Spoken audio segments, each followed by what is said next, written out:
Hello dear students, मैं पीके सिद्धांत स्वागत करता हूँ आप सभी का केमिस्ट्री बाय सिद्धांत सर पे। डियर स्टूडेंट्स, आज जो टॉपिक हम करने वाले हैं वो टॉपिक है आपका एगोस्टिक इंटरेक्शन। ठीक है, ये टॉपिक हमारा एगोस्टिक इंटरेक्शन है। क्या टॉपिक है? तो टॉपिक है हमारा एगोस्टिक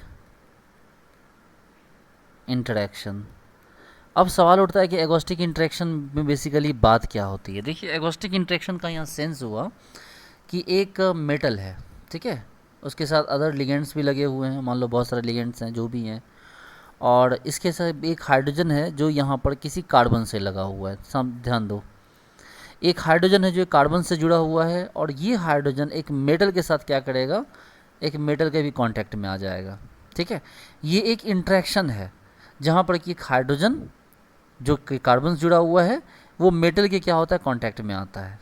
ठीक है, यहाँ क्या होता है, इसको हम लोग कह सकते हैं कि एक हाइड्रोजन जो है, वो हाइड्रोजन जो है ये क्या होता है, फ्लैंक्ड, हमेशा लिख सकते हैं FLANKED।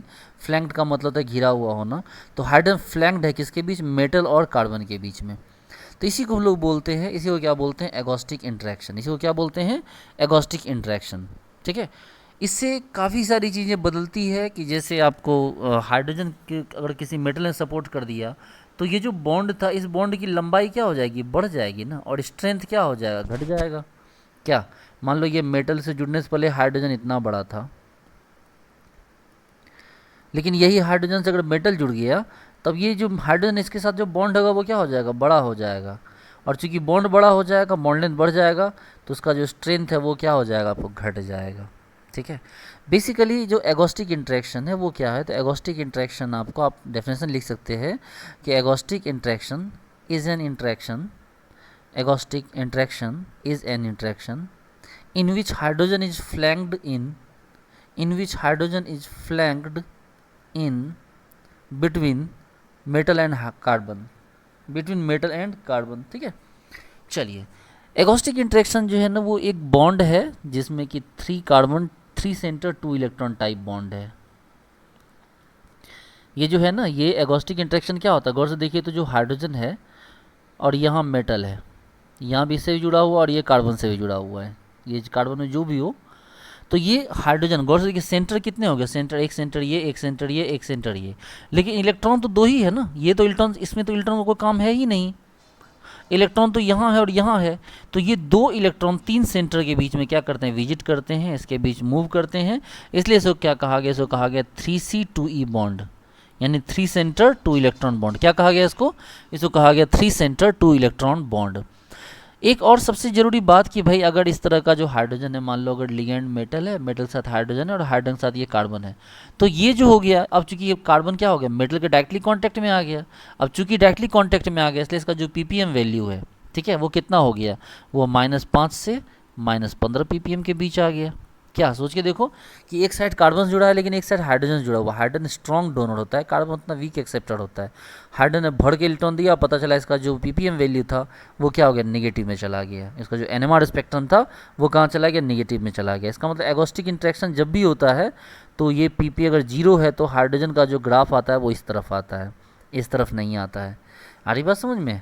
चलिए, अब यहाँ से आगे बढ़ते हैं कि भाई अब हम बात करते हैं एसिडिक नेचर ऑफ प्रोटॉन। ठीक है, अब हम बात करते हैं इस एसिडिक नेचर ऑफ प्रोटॉन कि एसिडिक नेचर ऑफ प्रोटॉन जो होता है वो क्या होता है ना, वो इंक्रीज कर जाता है।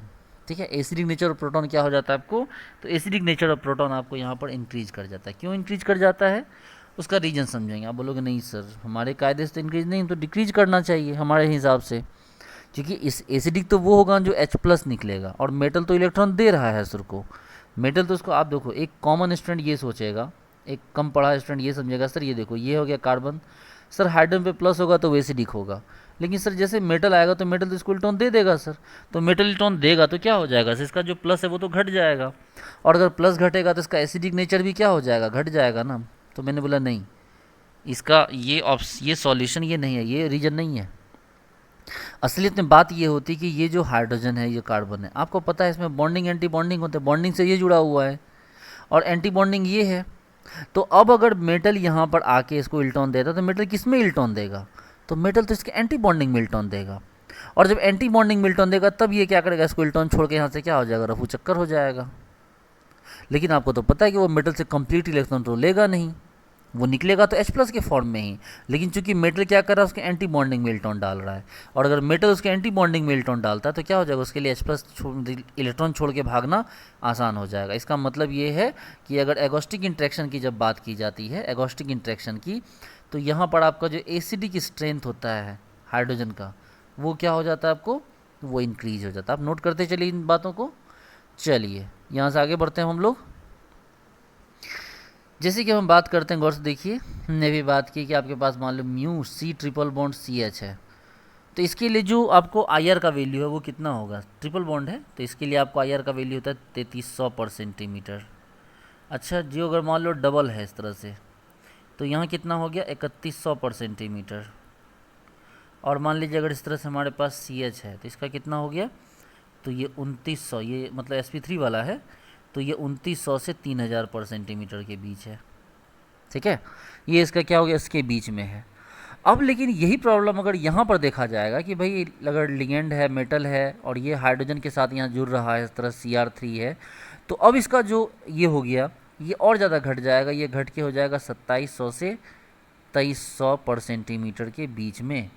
क्यों भाई, क्यों आई आर घट गया इसका, क्यों स्टिचिंग फ्रीक्वेंसी घट गया, क्योंकि ये इसको इलेक्ट्रॉन दिया तो इसके पास इलेक्ट्रॉन बढ़ गया, और जब आपको पता ना किसी बॉन्ड में इलेक्ट्रॉन बढ़ जाएगा, उसका निगेटिव डायरेक्शन बढ़ जाएगा, उसका बॉन्ड क्या हो जाएगा, बॉन्ड दूर दूर चला जाएगा ना। तो अगर बॉन्ड दूर दूर चलाएगा तो उसकी स्ट्रेचिंग फ्रीक्वेंसी क्या हो जाएगी, उसकी घट जाएगी। तो प्लेन देखो, ट्रिपल बॉन्ड वाला कार्बन हाइड्रोजन का 3300 था, डबल बॉन्ड कार्बन के साथ हाइड्रोजन तो 3100 है, सिंगल बॉन्ड है तो क्या 2900 से 3000। लेकिन अगर लिगेंड मेटल लग गया इस तरह से, तो अब यहाँ पर और ज़्यादा घट के क्या हो जाएगा, 2700 से 2300/सेंटीमीटर के बीच में आ जाएगा, है कि नहीं।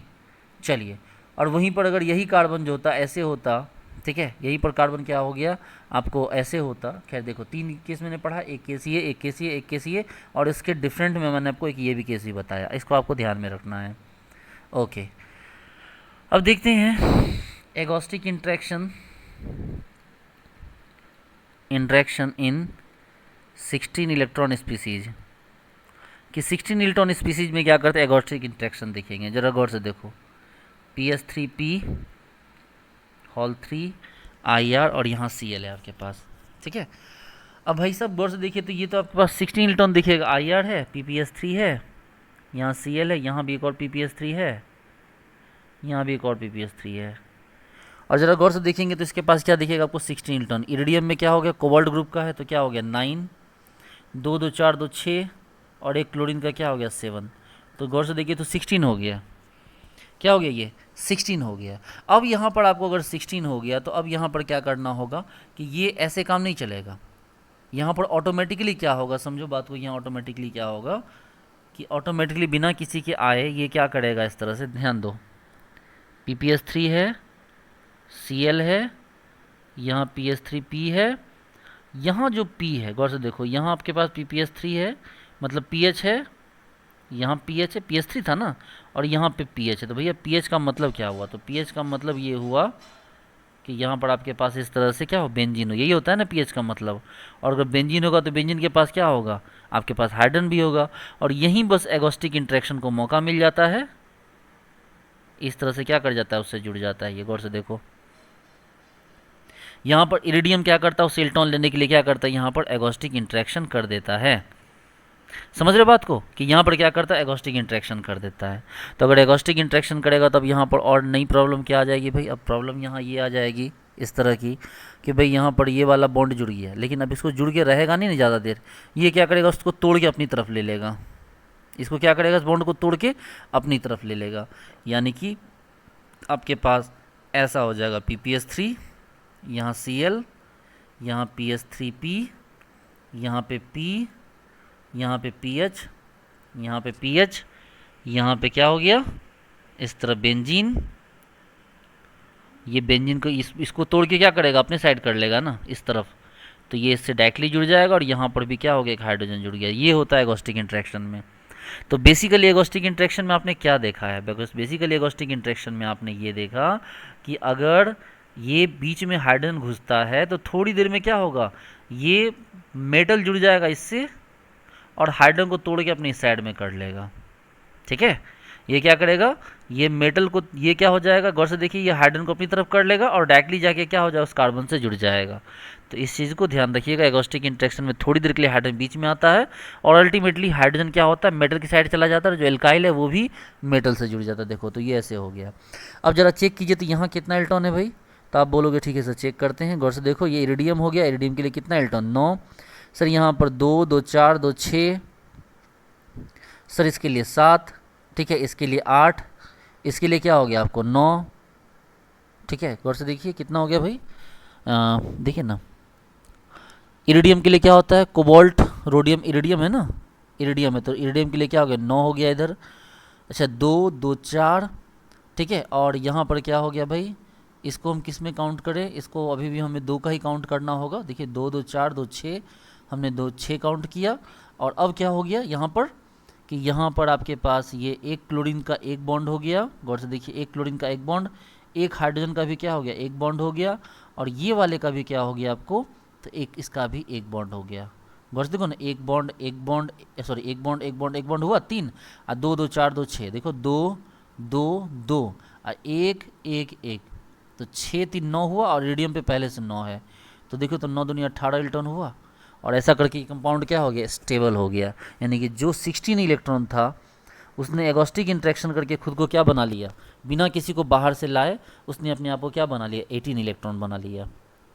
ये कॉन्सेप्ट समझे आप, कि जिसके पास 16 इलेक्ट्रॉन था उसने क्या किया, एगोस्टिक इंटरेक्शन करके खुद को क्या बना लिया, उसने खुद को एगोस्टिक इंटरेक्शन के थ्रू 16 से 18 बना लिया। हाँ, एक बदलाव और आया, एक बदलाव और आया यहाँ पर, कि ये +1 ऑक्सीडेशन स्टेट था, लेकिन इसका ऑक्सीडेशन स्टेट अगर आप चेक कीजिएगा तो इसका ऑक्सीडेशन स्टेट +3 निकलेगा। देखो ना, एक Cl, एक हाइड्रोजन और एक ये कार्बन, तो इसका ऑक्सीडेशन स्टेट क्या निकला, +3। लेकिन वो मैटर नहीं करता है मेरे लिए, मैटर ये करता है कि वो जो 16 इलेक्ट्रॉन था वो किस में कन्वर्ट हो गया, वो 18 इलेक्ट्रॉन में कन्वर्ट हो गया, किसको यूज करके, एगोस्टिक इंटरेक्शन को यूज करके। इस चीज़ को एक बार फिर से समझो, देखो ध्यान दो, ये रहा इरिडियम, ये रहा क्लोरीन, ये रहा आपको यहाँ पर सपोज करो PPS3 है, यहाँ भी PPS3 है, यहाँ भी PPS3, सेम चीज़ है ये, लेकिन कितना इलेक्ट्रॉन है, 16 इलेक्ट्रॉन। इसने क्या किया खुद को, गौर से देखो, PPS3 PPS3 ऐसे रहने दो इसको, यहाँ Cl, और यहाँ पे देखो क्या हो गया, PPH2, और यहाँ से क्या हो जाएगा, यहाँ पे एक बेंजीन को जोड़ो, गौर से देखो यहाँ पे क्या हो गया, इस तरह से एक बेंजीन आपका यहाँ पर जुड़ा, ये क्या था, PPS3 है, तो इसमें क्या हो गया, एक बेंजीन है। अच्छा एक बेंजीन है तो बेंजीन में क्या लगा, हाइड्रोजन भी लगा हुआ है, हाइड्रोजन लगा हुआ तो ये क्या करेगा, उससे जुड़ जाएगा ऐसे, तो थोड़ी देर के लिए जुड़ेगा, फाइनली तोड़ के क्या कर देगा, उसको तोड़ के अपने साइड कर लेगा, इस पूरे को तोड़ के इधर कर लेगा और ये इससे जुड़ जाएगा, तो ये उधर ये उधर, तो इसका रिजल्ट क्या हुआ, तो रिजल्ट ये हुआ कि P ऊपर हाइड्रोजन चला गया, यहाँ देखो PPH2 है, यहाँ Cl है, यहाँ PS3P है, यहाँ पे PS3P है, और यहाँ पे क्या हो गया, गौर से देखो, तो यहाँ जो बेंजीन जुड़ा हुआ है, देखो यहाँ जो बेंजीन जुड़ा हुआ है, ये बेंजीन बेसिकली इससे भी जुड़ा हुआ है ना, ये बेंजीन इससे जुड़ा, इससे भी जुड़ा हुआ है। अब अगर ऐसा हुआ है कि पीछे किया है कि नहीं हमने, इस चीज़ को अलग तो नहीं कर दिया, नहीं बिल्कुल, देखो सटा के रखा है, तो ये ऐसा जुड़ गया तो क्या हो गया, गौर से देखो, तो अब ऑक्सीडेशन स्टेट चेक करना, चेक कर लो, देखो ये एक खींचा, ये एक खींचा और ये एक खींचा, तो +3 हुआ, जबकि यहाँ क्या था, सिर्फ ये खींच रहा था, तो क्या था, +1, यहाँ पे क्या हो गया, +3। और सबसे बड़ी बात, यहाँ कितना था, 16 इलेक्ट्रॉन था यहाँ पर, और यहाँ जोड़ के देखिए, 2 2 4 2 6 7 1 8 1 9, इरिडियम का ऑलरेडी 9, ये फॉस्फोरस नहीं इरिडियम है, तो ऑलरेडी क्या हो गया, 18 इलेक्ट्रॉन हो गया। तो एगोस्टिक इंटरेक्शन के थ्रू इसने अपने आप को 16 इलेक्ट्रॉन स्पीसीज से 18 इलेक्ट्रॉन स्पीसीज बना लिया। आई बात समझ में, किसने क्या किया, खुद को 16 इलेक्ट्रॉन स्पीसीज के बदले अपने आप को 18 इलेक्ट्रॉन स्पीसीज बना लिया, किसके थ्रू, एगोस्टिक इंटरेक्शन के थ्रू। चलिए, इस पे नेट वगैरह में भर भर के सवाल पूछे गए हैं, ठीक है, इसमें नेट वगैरह पे भर भर के सवाल पूछे गए हैं, मैं आपको सारे एक अलग से क्लास में करवाऊंगा, ठीक है। लेकिन फ़िलहाल कुछ क्वेश्चंस देखिए, जैसे कि आपके पास यहाँ पर दिया हुआ है, आपके पास जैसे है ये क्वेश्चन देखिए, आपके पास दिया हुआ M, ये रहा आपके पास H, ये रहा CO, ये रहा CO, ये रहा CO, ये रहा आपके पास CO, और ये रहा आपके पास CO, ठीक है। अच्छा देखिए, तो ये क्या कर रहा है, ये 18 इलेक्ट्रॉन को फॉलो कर रहा है, यस फॉलो कर रहा है, देखिए ना, 2 2 4 2 6 2 8 2 10, ठीक है। और यहाँ पे क्या हो गया, 1 11, तो यहाँ कौन सा मेटल होना चाहिए, यहाँ 7 वाला मेटल होना चाहिए, तो मेटल कौन सा हो जाएगा, यहाँ पर मैग्नीज ले लो। यहाँ पर पूछा है कि कौन सा मेटल, तो ऑप्शन दिया था आयरन, मैग्नीज और निकेल, तो हमने आंसर किसको लगा दिया, निकेल मैग्नीज को, क्योंकि यहाँ देखो 2 2 4 2 6 2 8 2 10, एक 12, एक 11, तो कितने 11 और 7 18 होगा, तो 7 के बदले कौन लाना होगा हमें, H2D5 यानी कि मैग्नीज। इसी में क्वेश्चन ऐसे पूछ दिया, गौर से क्वेश्चन पूछ दिया कि आपको ये क्वेश्चन दे दिया यहाँ पर कि MCO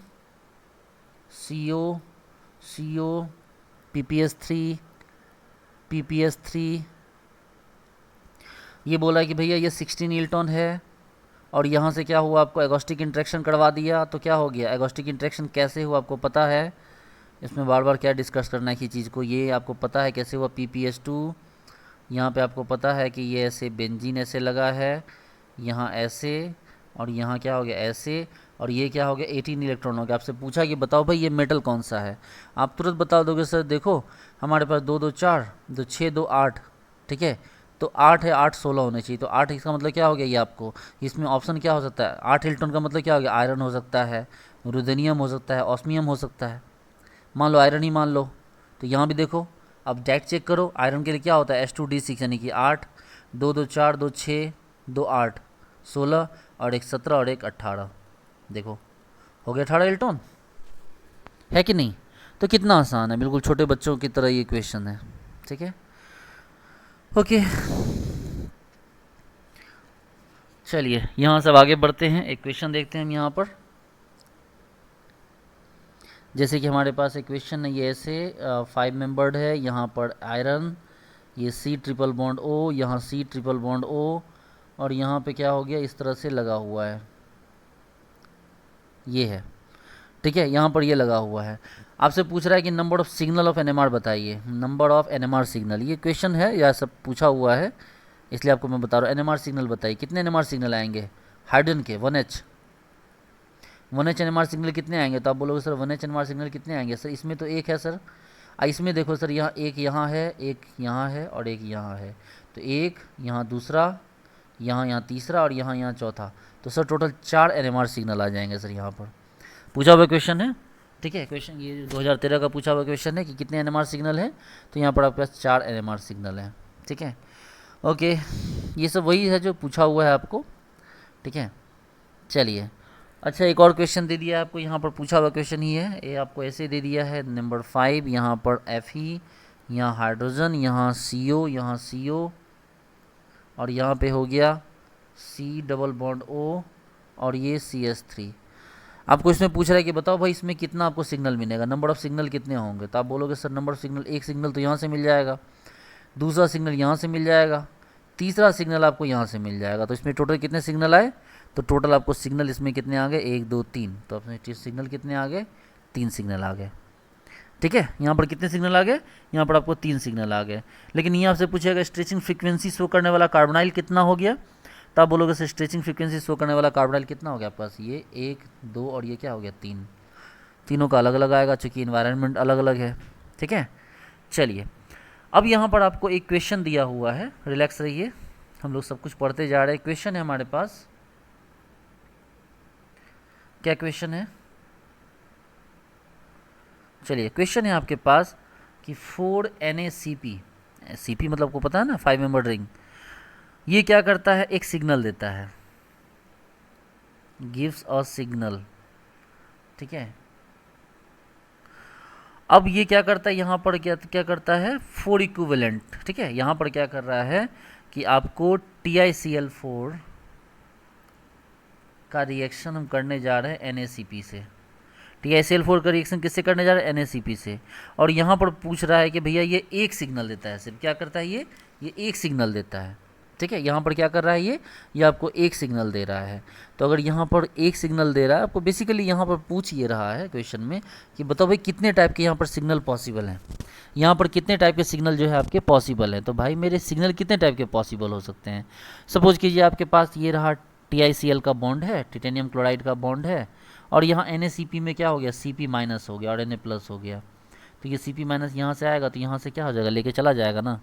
तो इस तरह से आप कह सकते हैं कि सर TiCl4 अगर है उस पर हम सारे Cp को अटैक करवा दें चारों को, तो इसका मतलब ये हो जाएगा TiCp होल 4, क्या हो जाएगा TiCp होल 4। अब चूँकि 4 Na प्लस थे और 4 Cl माइनस निकलेंगे तो क्या हो जाएगा 4 NaCl भी निकलेगा, जो हमारे किसी काम का नहीं, हमारे काम का क्या है TiCp होल 4 है, ठीक है।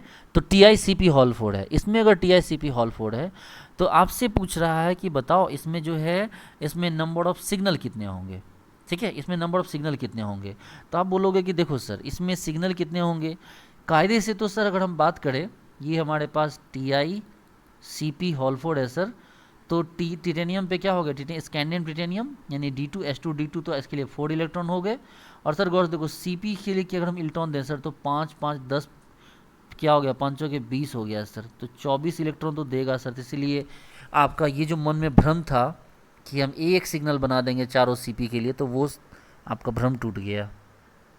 क्योंकि आप अगर ऐसा करते हैं, आप अगर ऐसा करते हैं कि चारों साइड में CP लगा दें बिना बात के, तो आपकी बैंड बज जाएगी क्वेश्चन की। आपकी नहीं बजेगी, क्वेश्चन की बजेगी, आपकी भी बजेगी। एग्जाम में तो अगर क्वेश्चन नहीं बना तो बैंड ही बजनी है ना। ये देखो उस हिसाब से बोलोगे सर, अगर ये सारे क्या हो गए μ5 हो गए, ठीक है, ये सॉरी μ5 नहीं η5 हो गए सारे, तो आपके ये किसी काम के नहीं होंगे। क्यों? अगर सारे η5 हो गए तो क्या प्रॉब्लम होगी आपको, प्रॉब्लम ये होगी कि ये सब मिलके क्या करेगा, जो इलेक्ट्रॉन होगा, आपको पता है टिटेनियम क्या होता है, स्कैंडियम टिटेनियम S2D2, तो 4 यहाँ हो गए, अब 5 के 20, तो 24 इलेक्ट्रॉन तो पॉसिबल ही नहीं है, 24 इलेक्ट्रॉन तो पॉसिबल ही नहीं है। ठीक है, इसलिए इसका मतलब ये हो गया कि भाई ये चीज़ पॉसिबल नहीं है यहाँ पर। तो यहाँ पर हो क्या रहा है, तो सर यहाँ पर होता है रिंग विजिंग। क्या होता है यहाँ पर सर, यहाँ पर रिंग विजिंग होता है। यहाँ क्या होता है, यहाँ पर रिंग विजिंग होता है। अब देखो बहुत खतरनाक क्वेश्चन है। आप बोलोगे सर ऐसा तो कुछ दिखा ही नहीं इस क्वेश्चन में खतरनाक, मतलब दिखो ना, दिखेगा। सर एक काम करो सर, 2 को η5 रखो सर, 2 को η5 रखो, देखो η5 रखो सर, और एक को क्या करो सर यहाँ ऐसे, यहाँ η5 नहीं लो सर, 5 देखो 2 दूनी 4 तो यहाँ हो चुके हैं सर, अब 5 दूनी 10, 4 14, और आपको कितने चाहिए सर, आपको 4 चाहिए ना। तो यहाँ से क्या हो गया, गौर से देख लो, यहाँ से आप क्या कर लो, यहाँ से आपके पास 5, यहाँ से 5 5 5 10, और आपको इनसे कितना लेना है इलेक्ट्रॉन, तो इनसे आपको सिर्फ एक एक इलेक्ट्रॉन करके ले लो, एक से ले लो एक, और एक से ले लो कितना 3। सोच के देखो क्या मैं गलत बोल रहा हूँ, एक से ले लो एक, और एक से कितना ले लो 3।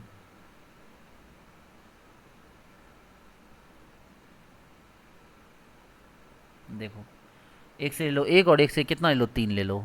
अगर ऐसा करते हो आप तो इससे क्या हो जाएगा, तो इससे ये होगा कि आपके पास ये दिया 5 इलेक्ट्रॉन, ये दिया 5 इलेक्ट्रॉन, ये दिया 1 इलेक्ट्रॉन, ये दिया 3 इलेक्ट्रॉन, इसके पास खुद का 4 इलेक्ट्रॉन है। अब जोड़ो 5 1 6, 5 11, 11 3 14, 14 4 18, अब जाके ये 3 इलेक्ट्रॉन होता है। तो ये सवाल बहुत खतरनाक है। ठीक है, यहाँ पर आपसे पूछा गया कि भाई बताओ यहाँ पर हो क्या रहा है, तो आपने देखा यहाँ पर कि सर यहाँ बेसिकली ये हो रहा है कि आपके पास जो है 2 η5 होने चाहिए, आपके पास एक η1 होने चाहिए, और एक η3 होने चाहिए, तभी जाके क्या हो पाएगा सर, हमारा जो है ये पॉसिबल हो पाएगा।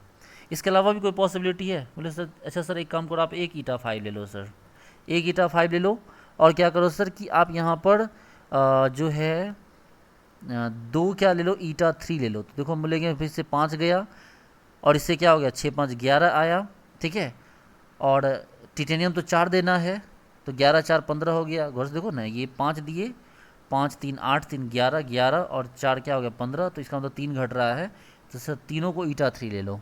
हम लोग नहीं लेंगे ऐसा, हम ज़्यादा से ज़्यादा कोशिश करेंगे किसको लेने की, η5 को, क्योंकि η5 क्या हो गया मोस्टली आपको वो एरोमेटिक है। तो एक पॉसिबिलिटी ये भी था कि भाई एक η5 लेके 3 η3 ले लेते, देखो ना 5 और 3 3 9 9 5 14, 14 4 18, लेकिन हम ऐसा लेंगे नहीं। क्यों नहीं लेंगे? क्योंकि ये केस हमारे लिए ज़्यादा स्टेबल, हम यहाँ 2 एरोमेटिक ले रहे हैं। आप यहाँ पे रेजोनेंस के शर्त पे आप यहाँ एक ही एरोमेटिक लीजिएगा, ऐसा ऐसा आप नहीं कर सकते। माना इसमें रेजोनेंस हो रहा है, लेकिन एरोमेटिक तो थोड़ी ना होगा η3।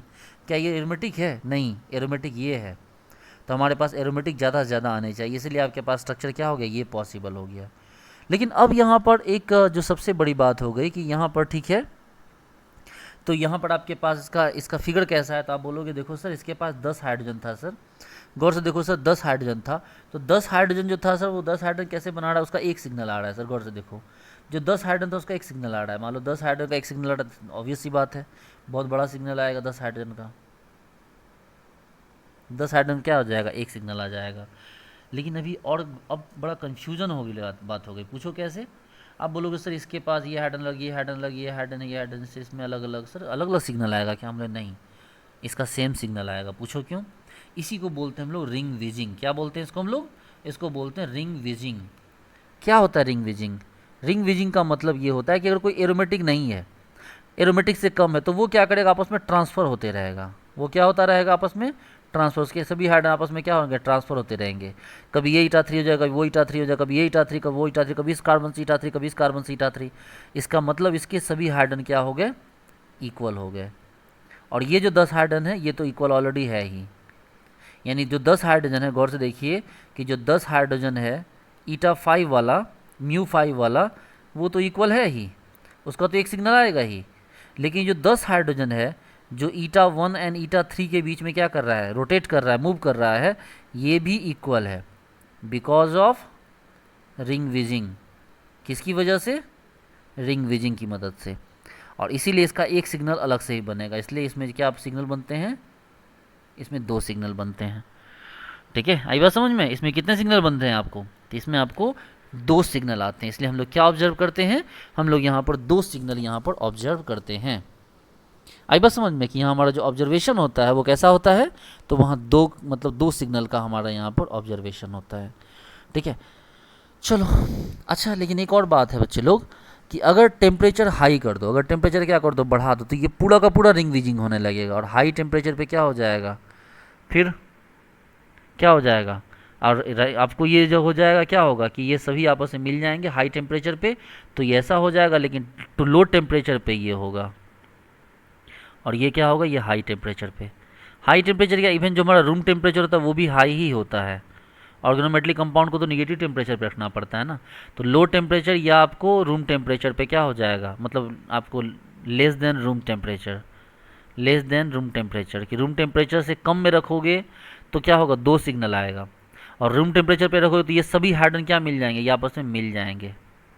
ठीक है, ये सभी हाइड्रोजन क्या कर जाएंगे? आपस में मिल जाएंगे। और ये से मिलेंगे, रिंग विजार मतलब जो रिंग विजिंग है वो इतना फास्ट होगा कि ये सभी हाइड्रोजन मिलके क्या हो जाएंगे? एक हो जाएंगे।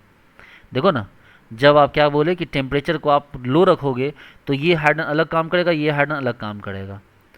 सिर्फ रिंग विजिंग इन्हीं दोनों के बीच होगा। लेकिन अगर टेम्परेचर को बढ़ा देते हो, लाइक रूम टेम्परेचर पे भी ले आते हो, तो ये सभी क्या करने लगे आपस में? Ring whizzing. यानी at room temperature complete ring whizzing, और at low temperature ring whizzing in eta 1 and eta 3 ring. तो आपको बात समझ में आ गई बात? कि आप अगर यहाँ पर क्या करो, टेम्परेचर कम रखते हो तो रिंग विजिंग सिर्फ इन दोनों के बीच में होगी। तो इन दोनों का हाइड्रोजन एक जैसा होगा, और ये तो ऑलरेडी पहले से एक जैसा है, तो एक सिग्नल इससे और एक सिग्नल इससे। लेकिन रूम टेम्परेचर कर देते हैं या टेम्परेचर हाई करते हैं, ये सभी आपस में क्या करने लगेंगे? रिंग विजिंग करने लगेंगे, और सिग्नल सिर्फ क्या बनेगा? एक बनेगा। ओके डियर स्टूडेंट्स, तो आपको इसका मतलब ये है कि अगर इस टाइप ये वाला क्वेश्चन का आंसर अगर आपको करना हो तो आप इस क्वेश्चन का आंसर क्या करेंगे? आप इस क्वेश्चन का आंसर ये करेंगे कि सर अगर आपके पास ये एग्जांपल है, टिटेनियम है, ये है सर ऐसे, ओह इसका एग्जांपल सर ऐसे है, ये एक ऐसे है सर, ये ऐसे है, और ये बाकी ऐसे है सर। तो सर एट रूम टेम्परेचर क्या हो जाएगा? आपके पास एक ग्राफ आएगा, क्योंकि रिंग विजिंग फास्ट हो रहा है, यानी कि फास्ट रिंग विजिंग। लेकिन एट लो टेम्परेचर, अगर टेम्परेचर लो रखें तो ये ग्राफ एक नहीं आएगा, बल्कि ये ग्राफ कितना आएगा? 2 आएगा, क्योंकि यहाँ पर ring whizzing slow and between eta 1 and eta 3। बोलो हाँ या ना? ठीक है, चलिए। तो इस तरह से चीज़ों को आपको क्या करना होगा? यहाँ समझना होगा। ओके ठीक है, तो हम लोग अब यहाँ से आगे बढ़ते हैं। देखिए, अब उसी तरह से एक और क्वेश्चन, आपको ये क्वेश्चन सेम क्वेश्चन रिपीट किया है गेट में। ये रहा स्कैंडियम, और ये रहा आपके पास ऐसे, और ये रहा ऐसे, ये रहा ऐसे। क्वेश्चन क्या है बेसिकली? तो क्वेश्चन है आपको CP3SC, CP3SC। आप बोलोगे सर इलेक्ट्रॉन पहले काउंट कर लो, Sp3 के लिए क्या हो जाएगा, 5 या 15 तो Cp से ही आ जाता। और स्कैंडियम कौन सा हो गया भाई, पहला हो गया। तो स्कैंडियम अगर पहला हो गया तो क्या हो गया, गौर से देखो तो स्कैंडियम अगर पहला आ गया तो स्कैंडियम पहला आने पे क्या हो जाएगा आपके पास, स्कैंडियम तो क्या होता है D1 होता है। तो D1 का मतलब क्या हो गया, H2D1। तो आपके पास क्या हो गया यहाँ पर 3। तो इसमें तो भाई साहब इसमें तीनों को क्या रखना होगा आपको, फुल्ली एक्टिव रखना होगा। इसमें तो कोई चांस ही नहीं, इसमें कितना सिग्नल आएगा, सिर्फ एक सिग्नल आएगा, है ना। यही होता है ना। क्या होता है आपको, स्कैंडियम टिटेनियम वाइट्रियम, ये होता है ना, scandium titanium vanadium chromium manganese iron cobalt nickel copper zinc, सब बच्चे वाला चीज़ है, सब तो आपको याद ही होगा। तो स्कैंडियम में क्या हो गया भाई, तीनों को Cp रहना ही होगा, लेकिन अगर थोड़ा बढ़ा देंगे तो आपको ये Cp क्या करना होगा, कम करना होगा, हटाना होगा, Cp को लेस करना होगा। तो इसमें आपको एक चाहे टेम्परेचर हाई रखो चाहे लो रखो, यहाँ पर क्या हो जाएगा, यहाँ एक ही सिग्नल आएगा, लेकिन और सब जगहों पे ऐसा नहीं होगा। ठीक है, चलो नेक्स्ट क्वेश्चन देखते हैं आपके लिए। सारे क्वेश्चन, बहुत सारे क्वेश्चन हैं यहाँ पर, उन क्वेश्चंस को मैं आपको आराम से करवाऊँगा ही। ठीक है,